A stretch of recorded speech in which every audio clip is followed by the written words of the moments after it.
What? So this was an interesting topic for a video, as I found it off a hot takes video, which would be this one, links in the description. I'm so original, I know. It actually made me stop and think, crazy, right? Which one is better? Now most people will immediately jump to Sonic and Knuckles, but I think part of that is due to the fact that S3 and K exists. They don't look at it by itself as its own package, which not even supposed to. Even Sega was like, whoops, we ran out of time. Here's some video game Velcro. But I wanted to find the definitive answer. So today we're taking a look at Sonic and Knuckles versus Sonic the Hedgehog 1. Now I'm going to be following a structure by how I review these games to prevent me from rambling on about stuff because my ADHD go brr, to prevent me from going off topic. We're going to be looking at the moveset and then each stage side by side to compare each stage and give each game a point based on which stage is better, then finally the final bosses. Call it fair or not, this is my video. This is what we'll be using to determine which of the games is better. So with that, let's start with the first two stages. Now we will compare the first two stages of each game. Loop-de-loop. The three acts this stage contains are by far one of the most enjoyable parts of the original trilogy, and for good reason. There's slopes, fun, rolling down hills for speed, a ton of rings in the sky, this weird bowl with the spikes. Due to the high stage variety and many opportunities to go fast, interact with the set pieces, and fun level design. For specific examples, rolling through this wall to get a shield, this invincibility capsule to start of Act 3, falling down this bridge for a 1-up, and so much more that allows this level to truly stand out. Mushroom Hill is a different story. This level uses all of its mechanics, enemies, and gimmicks to instead actively play against the player wanting to use their speed. For this being the first level, it should be trying to actively encourage the player learning how to use control and maintain their velocity. For example, let's take Green Hill's enemies. All the enemies here can either be used to maintain speed, provide an obstacle to overcome, like this Buzz Bomber who provides a bridge to this checkpoint. The only time they slow you down is when you get hit, therefore acting as an incentive to not take damage, and quickly teach the player about how enemies can discourage or even play against your Sonic speed. Like these Cluckoids, whose entire gimmick is a wind burst that pushes you back. This vine requires you to halt every action possibly proceeding through your mind and spin dash to escape. These little mushroom guys that fling you away when you hit them, what? The absolute ingenious designs of the former, where their gimmick was to add incentive to not take damage, now they're actively a nuisance to gameplay. It is now an annoyance to you, and that's why you take them out.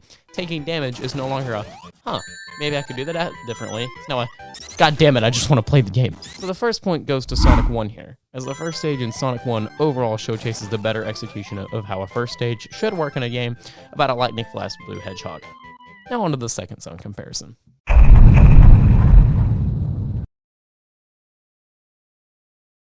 Let's start with Marble Zone, shall we? Now this zone is often seen as the antithesis of what Green Hill Zone was trying to teach the player. And while I actively disagree with this claim, in fact I think this is an underrated zone in Sonic 1's lineup.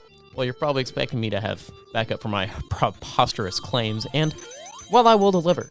For example, the common complaint of this zone is all the forced waiting at this level, which actually adds to the zone's ability of building upon the player's teaching from the past zone. For example, like this area in Act 2. I can make this jump. There we go. Marble Zone allows the player to freely navigate throughout this underground playground and find secret tunnels to 1-ups at shortcuts and overall some cool ways to navigate throughout the area that reward skilled players and allow for risky attempts so as to conquer the slower parts and make it so going fast requires a semblance of skill from the player. Also, did you know you could roll into this block to push it? Yeah, I didn't until I tried it. So now let's talk about Flying Battery Zone. This zone is actually pretty fun. I enjoy running through this zone, zooming across these magnetic things, or carefully platforming over this bottomless pit sometime. But this zone does do the almighty sin in a Sonic game. Forced waiting. This zone has these weird elevators, this odd moment where you wait for rockets, waiting on the boss battle, all adds up. Sure, you get some high-speed action the Blue Blur is known for later on, but it contains so much waiting between them that they're just seem so few and far between. I think Marble Zone has just the right amount of rewarding skilled players to the point it skips these sections. Meanwhile, I think Marble Zone is just the right amount of rewarding skilled players to the point it skips these sections. Meanwhile, Flying Battery Zone forces it upon the player. Both levels have their ups, their downs, their weird clipping through things, but Marble Zone has this weird jump bug. But I think I have to give the point to Sonic 1 here. Marble Zone just allows for more fun play than Flying Battery, and I think that allows it to open up more.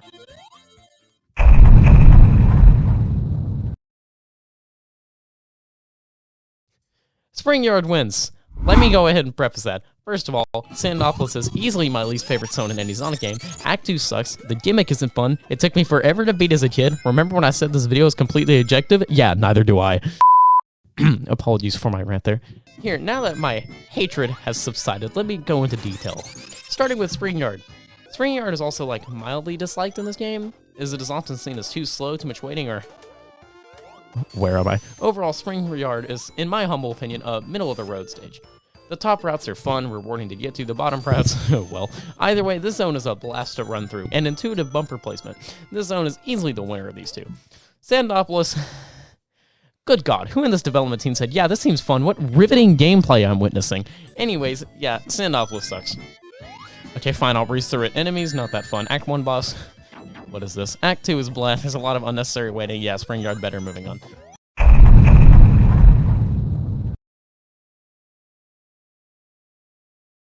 Okay, we actually have a point for Sonic and Knuckles here. Lava Reef is infinitely more fun than Labyrinth Zone, and for good reasons. I personally have a firm belief that Sonic and water levels never really worked in the first place, and this zone is a perfect example of my belief. To start with, Labyrinth Zone is very frustrating to play through. Not only does this BS crushing happen often, but the zone actually actively thinks this is a good obstacle, as it happens. All the time. And it's annoying. Secondly, yes, this zone is extremely slow-paced and is definitely one of the longest zones of the game simply due to the extremely slow movement. Especially if this keeps happening. Not to mention the boss of this zone pulls a whole 180 on you instead of actively discouraging attacking Eggman in order to avoid drowning or getting penetrated. Lava Reef, however, is just super fun to run through. Not only is pushing the switches fun, spamming spin dash, use the elevator, and just running through the zone is fun and engaging, it's odd that this boss also doesn't have you attack, instead just jumping from platform to platform, but nonetheless, it's absolutely infinitely better than Labyrinth Zone.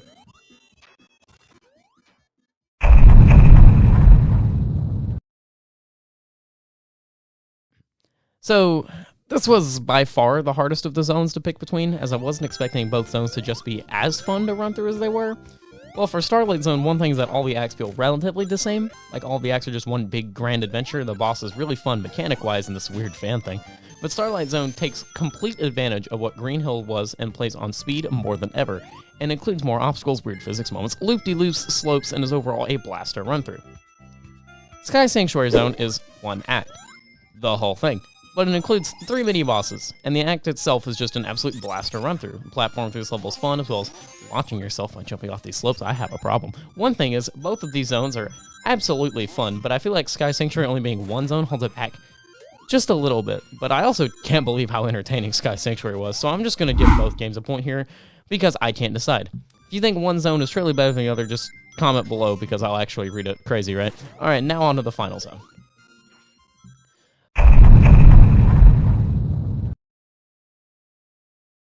So, we're now at the final 2 levels for these 2 classics, and... well, it's similar to the last one, but for different reasons. First of all, Scrap Brain. Bottomless pit, bottomless pit, bottomless pit, whee! These odd spinning platforms that... oh my god. Overall, this zone is fun to platform through. I actually like the precise platforming element here. Yeah, the zone does punish going super fast a lot, but the precise platforming is where the zone is actually pretty fun. Sure, the last act is a reskin of Labyrinth Zone, but unlike that utter piece of garbage, this act is actually pretty fun to blast through, even with the water. Now, Death Egg Zone, this is what we like to see. Fast platforming, faster platforming, gravity shenanigans, the weird physics on these things, this, like, random encounter with this thing? I don't know what this is. But this zone is extremely fun to run through, and the platforming is fun. However, the 2 acts actually have bosses, unlike that of Scrap Brain. The first boss is the perfect amount of challenging, required timing, precision, and patience to the perfect degree. I actually really enjoy this boss, despite the difficulty. The second boss, not so much. This boss has no strategy for it, really. It's just back and forth, back and forth, back and forth. Overall, this zone is extremely fun, and that's why at this point is actually going to Death Egg for Sonic and Knuckles here.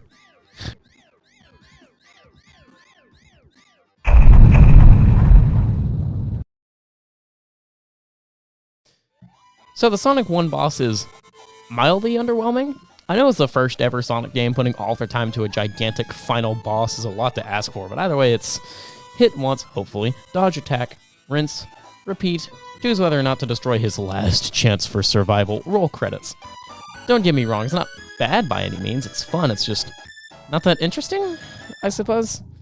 Sonic & Knuckles' final boss and secret final boss is actually one of my favorite final video game bosses of all time. First of all, the first phase. It's slow, easy, but like everything in video games, if it's easy, it will find a way to kill you. The second phase requires precision timing, not forgetting this fire tin up here, dodging this laser, then you chase after Eggman, dealing those final hits, and that's it. But then if you got all the Chaos Emeralds, you get the Doomsday Zone, aka one of the coolest Sonic bosses. The music is banging, you gotta collect rings, and you gotta finish off this scientifically condemned failure and save the Master Emerald. This point goes to Sonic & Knuckles solely for how fun the final battle is and how awesome this entire sequence is. Now, some people may be wondering, is Sonic & Knuckles any better with Super Sonic? Are the bosses any more fun? Are the zones more playable? Well, not exactly. In my own clearly professional opinion, I think Super Sonic does not save any of these zones. Most bosses that were not that fun or required nothing but waiting really just stay the same. So Super Sonic really just feels like a waste of rings more than anything. And sometimes Super Sonic can make platform harder, like in Flying Battery. Screw this bottomless pit. I just don't think Super Sonic is a good enough justification for Sonic 1 to be worse than it, in my opinion. I mean, even if you can get it by Mushroom Hill Act 2, it just doesn't save the game or give it extra points, in my opinion. Now, let's see our final results, shall we? Oh, wait, it's a tie? Wait, hold on, this wasn't supposed to happen. What do you mean break the tie? Oh, crap, I'm an indecisive person.